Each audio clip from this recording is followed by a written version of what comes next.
Eu queria, antes de tudo, gastar 3 minutos, 2 minutinhos, para enfatizar a relevância desse momento, não é?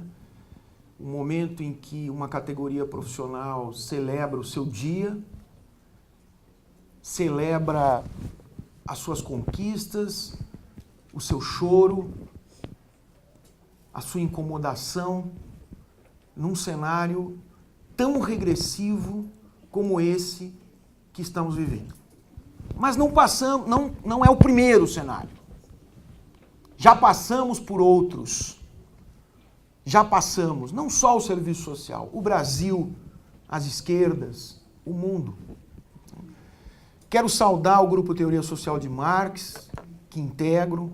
Quero saudar, dentro do Grupo Teoria Social de Marx, muito especificamente, o Gentes, que vamos fazer justiça, foi quem, junto com a Secretaria de Assistência do município, na pessoa da Valéria, e com os demais profissionais, organizou esse evento de hoje. E acho isso muito relevante. Relevante porque, mais uma vez, uma velha questão, Raquel, vem à tona. Como se dá a relação entre a universidade, a dita robusta, conceituada, titulada, cheia de lattes, universidade brasileira, e o chão? Como se a universidade brasileira tivesse sem chão. Eu acho que esse é um ponto que desde quando eu era estudante, porque nesse dia eu costumo me lembrar de um monte de coisa, eu costumo me lembrar dos meus anos de pastoral do menor, em Franca. Eu costumo me lembrar dos meus 6 anos como assistente social na periferia de São Carlos, trabalhando não com o ECA, trabalhando com o Código de Menores. Quem é do judiciário sabe muito bem disso, e não só quem é do judiciário. Eu me lembro passeando na Kombi, indo até a prefeitura, dirigindo uma Kombi velha, caindo os pedaços, toda enferrujada, junto com a molecada do bairro, indo até a prefeitura, indo até o Poder Judiciário dizer: viva o ECA! 1990, 1989. Né? Eu me lembro das visitas à antiga FEBEM, no Tatuapé. Eu me lembro de um monte de outras coisas. Eu me lembro dos meus anos no Conselho da Infância e da Juventude de São Carlos, pelo menos 3 a 4 anos, que fui membro e só saí quando vim para cá. Quando definitivamente tive que direcionar minha vida a São Paulo. Né? E me lembro, mais recentemente, com muito carinho, dos meus 2 anos, pelo menos, como conselheiro da área de assistência aqui em Franca, e tenho o prazer de ver várias pessoas que estiveram comigo. Sei que hoje Andréia me substitui. Mas assim, viu, Edivânia, é muito importante salientar a gênese desse dia. Quero agradecer a Valéria e dizer uma coisa para vocês. Com todas as diferenças, com todas as questões, né, fazia muito tempo que eu não via, posso estar enganado,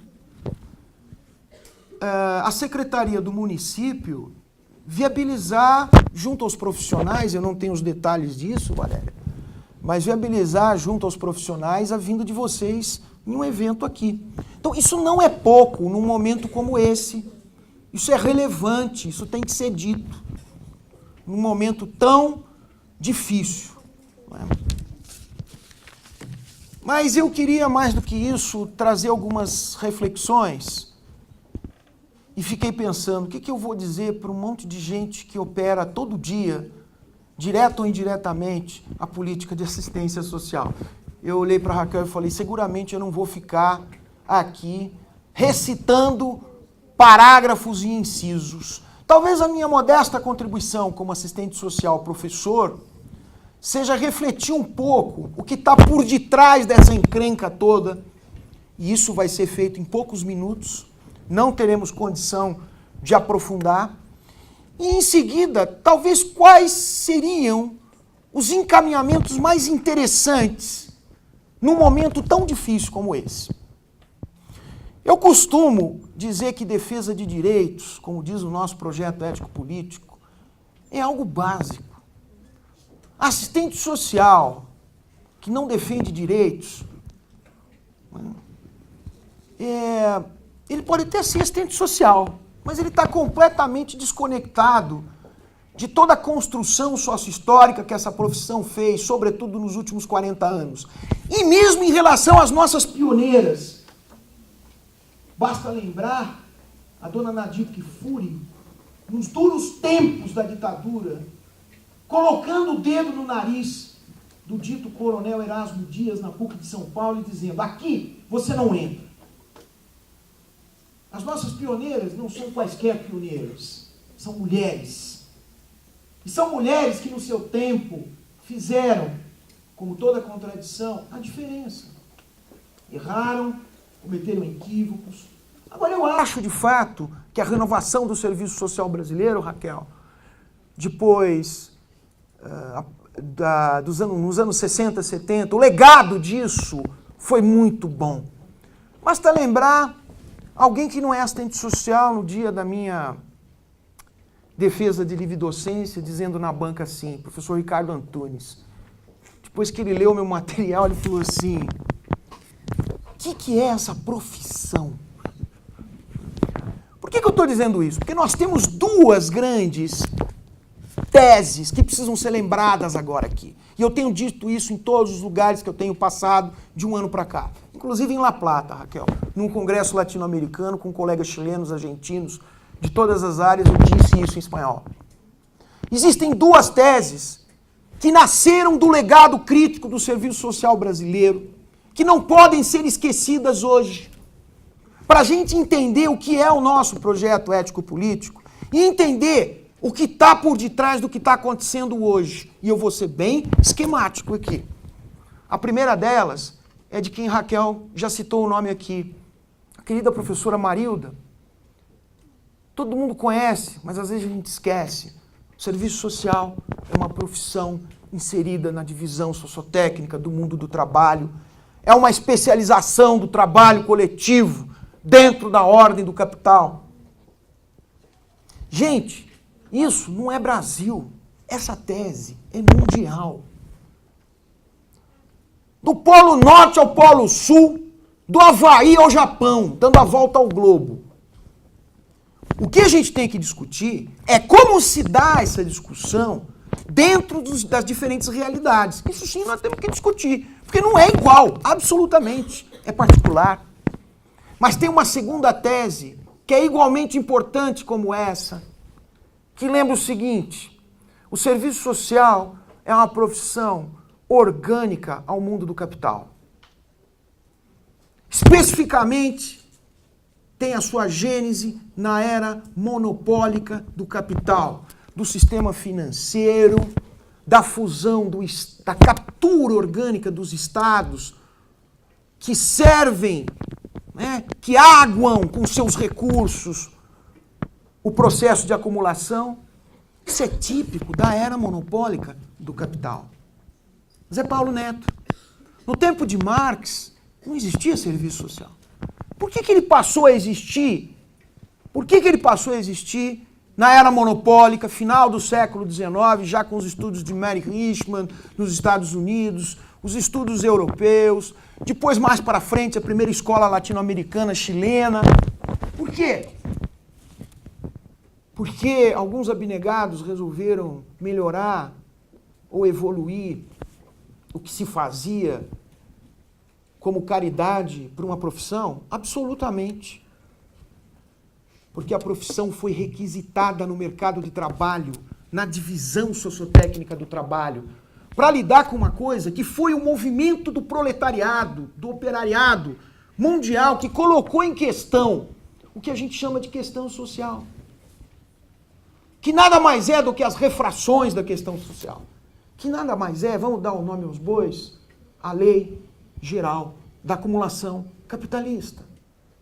Vocês acham que o problema de hoje, embora eu apoie 120% o fora temeroso, porque é um fantoche, é um imbecil.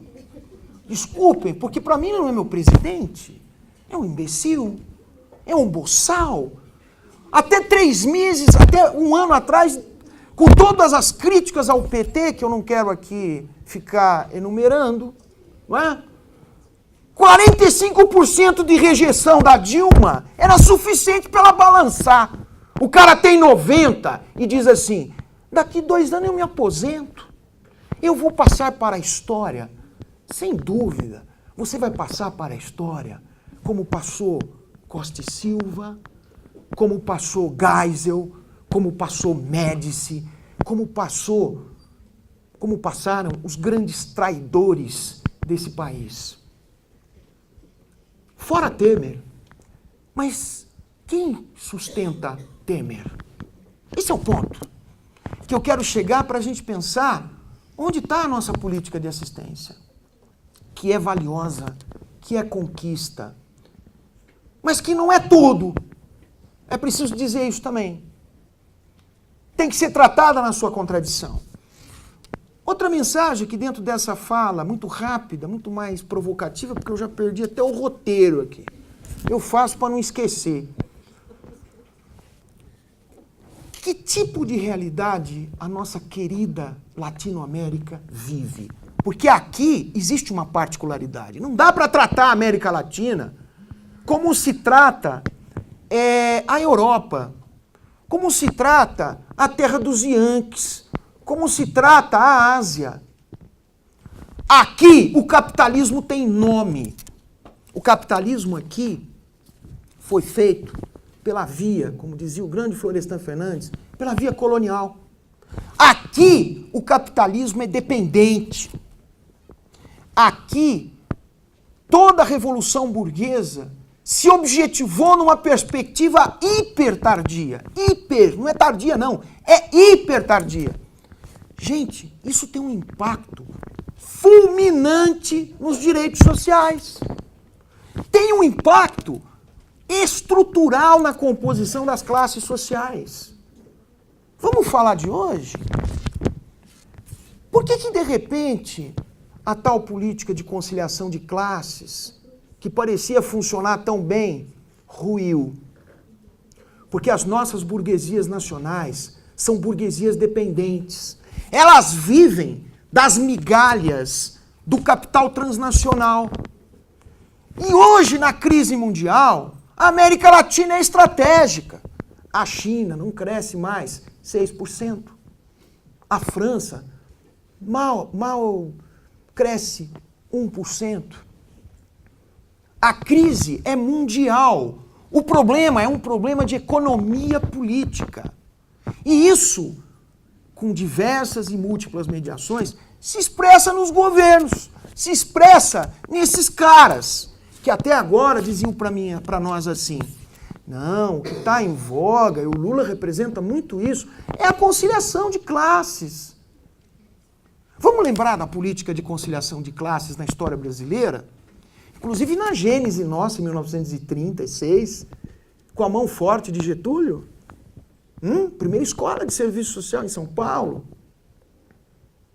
Mão forte do governo getulista, ainda que o comando fosse do mercado, criando o espaço socioocupacional.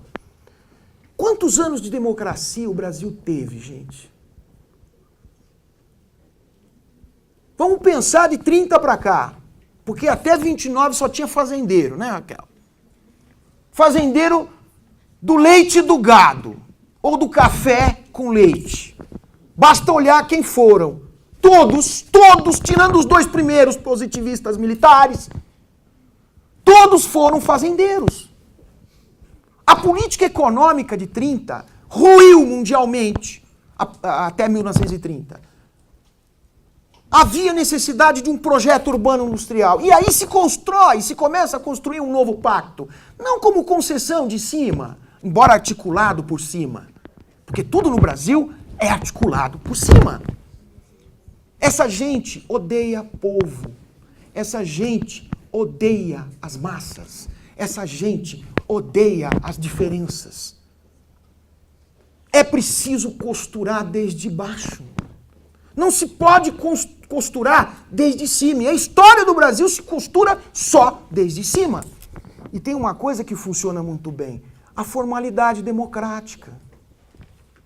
Não, mas nós temos as comissões, tudo funciona perfeitamente, todos os indivíduos são consultados, o processo funciona perfeitamente, tudo decidido antes.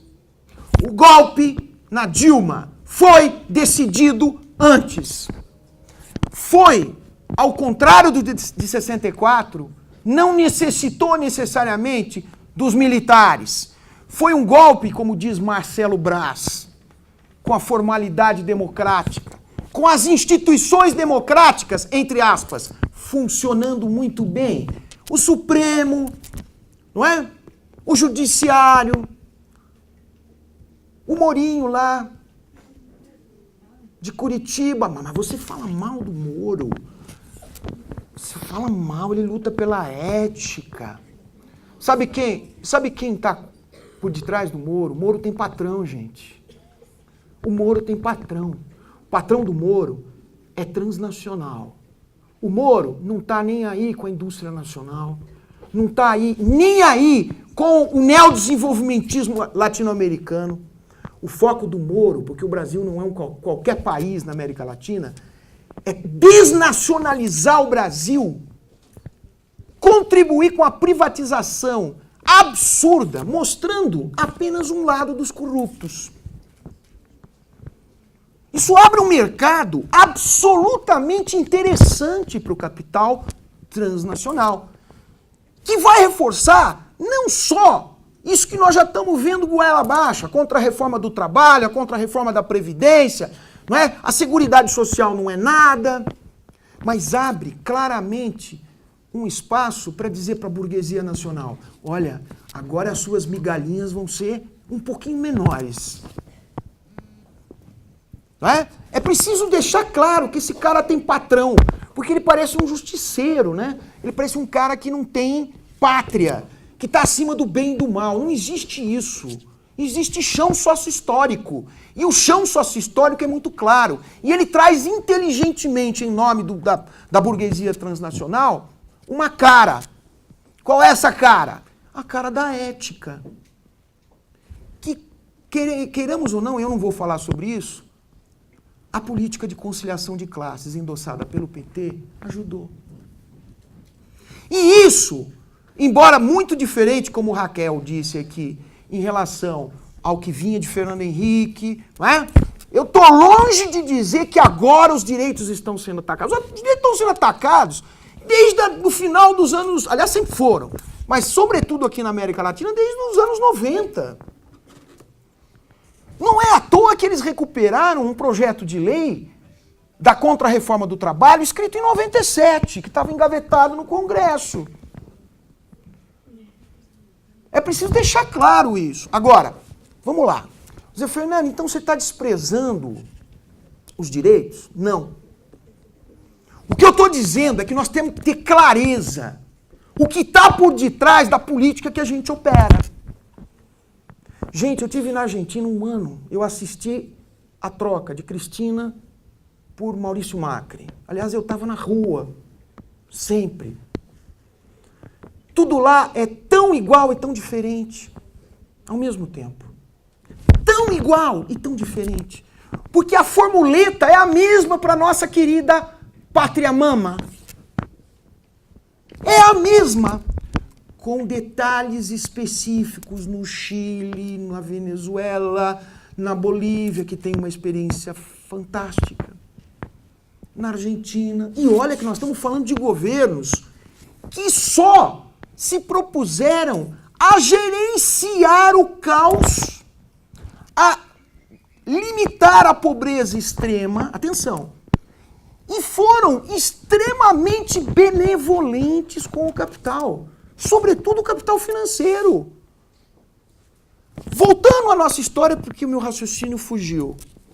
Por que Vargas deu um tirinho na cabeça em 54? Porque ele era um louquinho lá no Palácio do Catete? Porque o Projeto Nacional Desenvolvimentista tinha perdido a base.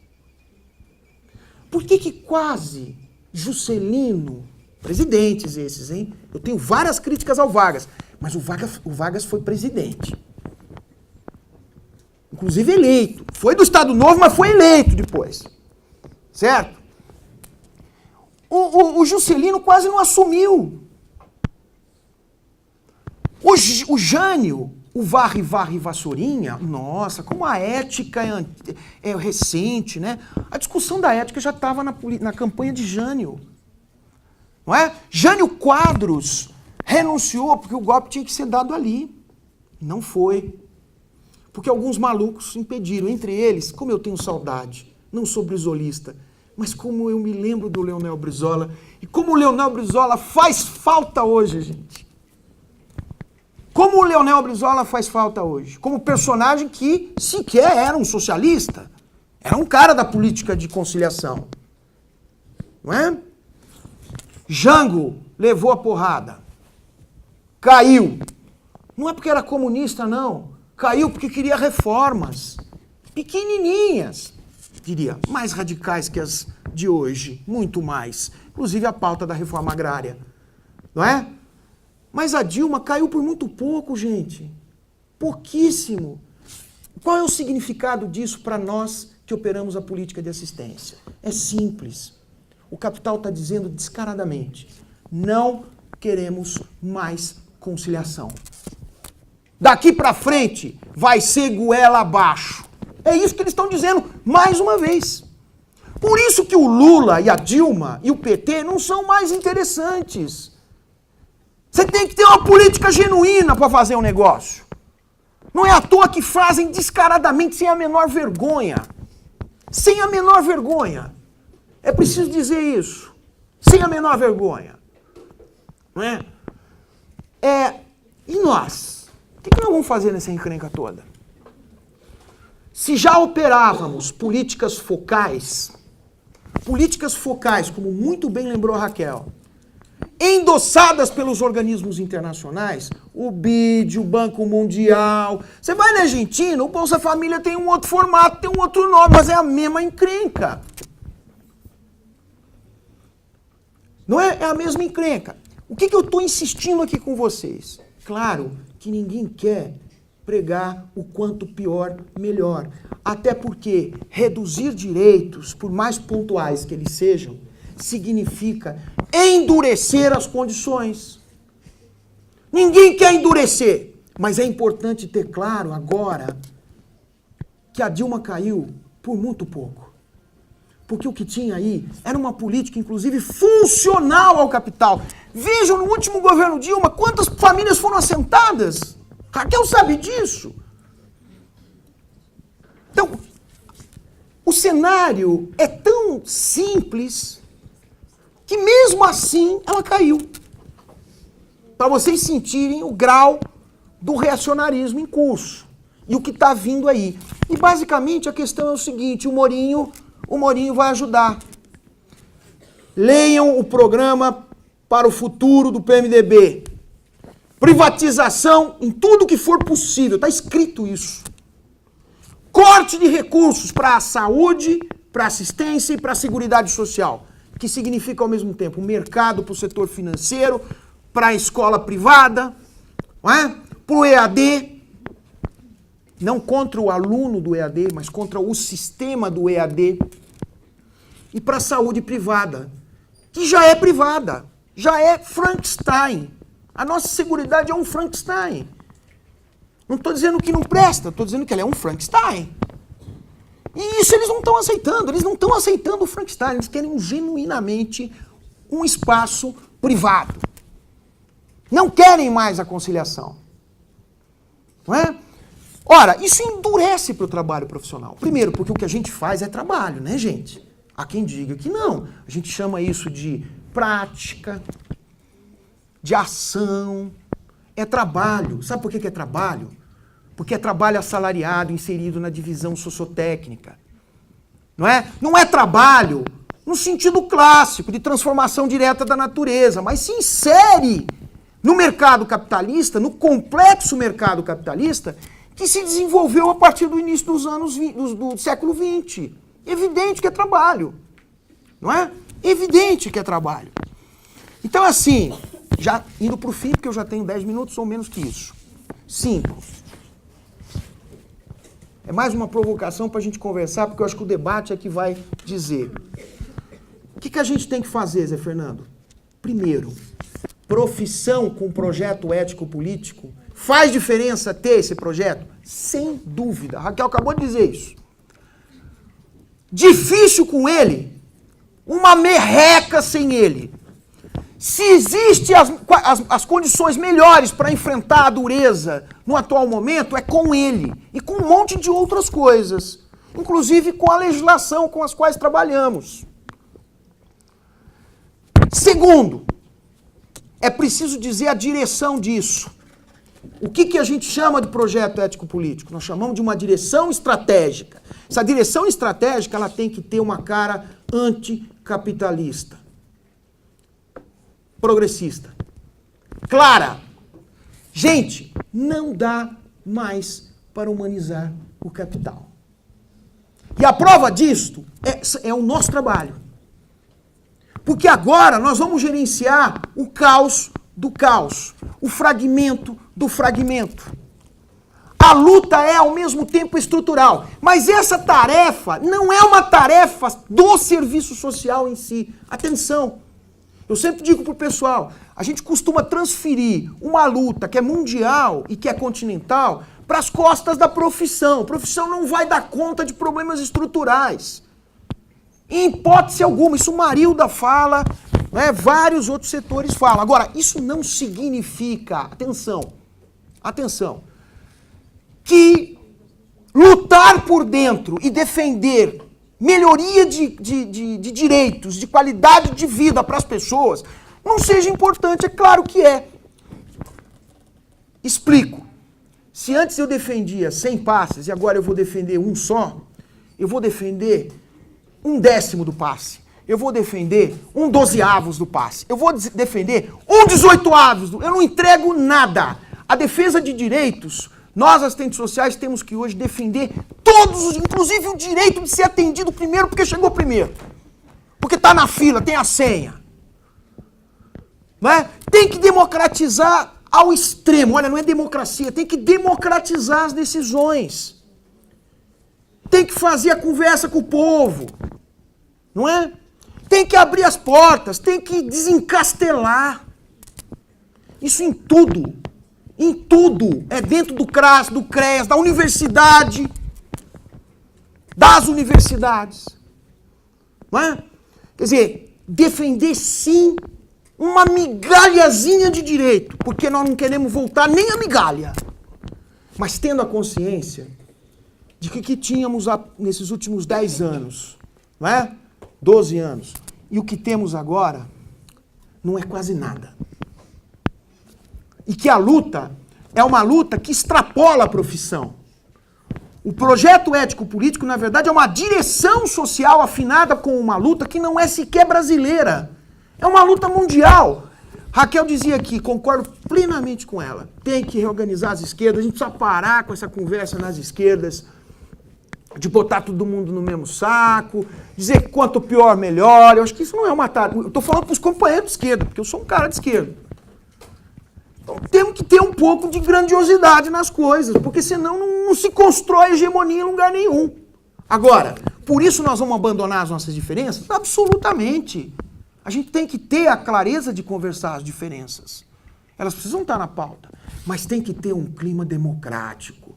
Tem que ter um clima de discussão, de fato das questões. Chega de governar e decidir pelo alto.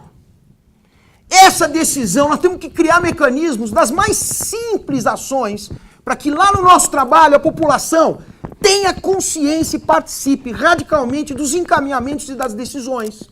Ela tem que ter aquela coisa famosa, a gente precisa passar as informações. Precisa. Não é? Precisa. Sabendo que isso, gente, não emancipa ninguém. Muito menos, Raquel, com um pouco mais de desrespeito teórico, intelectual, o empreendedorismo. Porque dizer que eu vou emancipar o carinha se eu torná-lo um bom empreendedor na ordem burguesa, não é? Eu estou reforçando exatamente aquilo que está dizendo para mim. Não tem conciliação. Ou você, na livre concorrência do mercado, aceita as regras do jogo e se torna um livre empreendedor e por isso emancipado. Ridículo isso, né? Esse indivíduo está emancipado por isso. Ou você vai ser condenado eternamente à desigualdade social. Porque, aliás, né, dizem eles, descaradamente, é natural que exista desigualdade social. Desigualdade social, as pessoas são diferentes. Por que elas têm que ser iguais?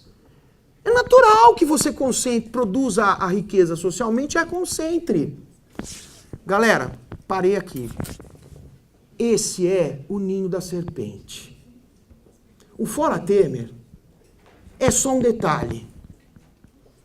Porque mesmo se o Frankenstein, o vampirão, sair, quem entra? Não é? Acho que ele tem que sair, mas mais do que ele sair, nós temos que ter uma proposta de quem fica.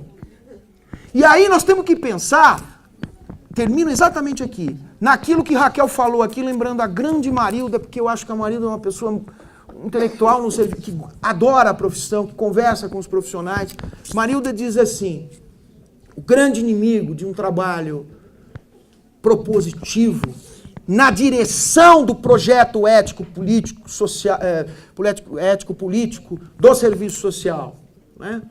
Dentro de uma tendência emancipatória, seja ainda que dentro da emancipação política, mas tensionando na direção da emancipação humana, vai se dar no momento em que a gente superar a famosa polarização entre o fatalismo e o messianismo.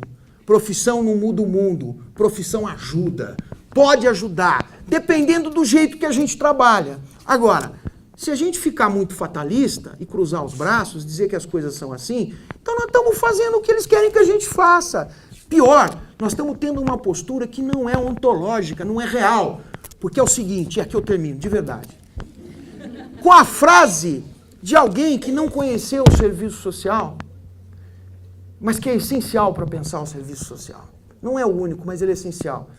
Dizia o velho barbudo Marx, e eu repito, os meus alunos já cansaram de ouvir isso, as mesmas condições que permitem a acumulação ampliada e ótima do capital, que é o que nós estamos vivendo agora, sobretudo com um chão que desregulamenta tudo, absolutamente tudo, também, ao mesmo tempo, repõe as contradições internas dessa ordem. Não é à toa que o Temer não consegue dizer que a contrarreforma é boa para o trabalhador. Eles vão continuar usando a imprensa para dizer que é boa, porque objetivamente ela não é nada interessante para o trabalhador. Absolutamente nada, gente. Tá? Então eu terminaria com essa frase do Marx.